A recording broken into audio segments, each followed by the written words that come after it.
Hi, this is Jackie with the Builderall team. In this tutorial, I'm going to show you how you can resend the confirmation email.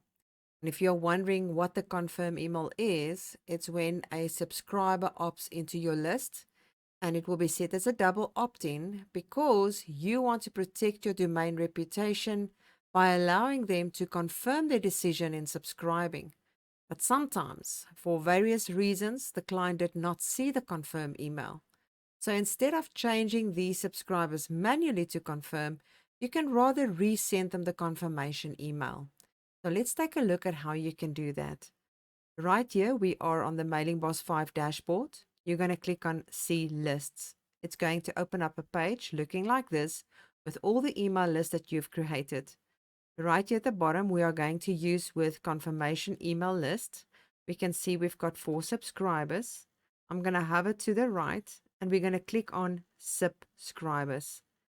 Page like this will open up. And right here, you can see the status. You can see we've got 1 person confirmed and 3 that is unconfirmed. And we would like to send these 3 of these the resend confirmation email. So all I'm going to do is I'm going to highlight all of them and just untick this one at the top because we just want to send to these 3 people. So the next thing we will need to do is click on Actions. And under the action area, you're going to scroll down until to the bottom where it says lead confirmation. You're going to click on that. Actually, yeah, resend unconfirmed email.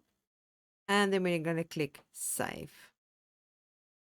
And that's basically all you need to do. Now the resend confirmation email has been sent to these 3 people.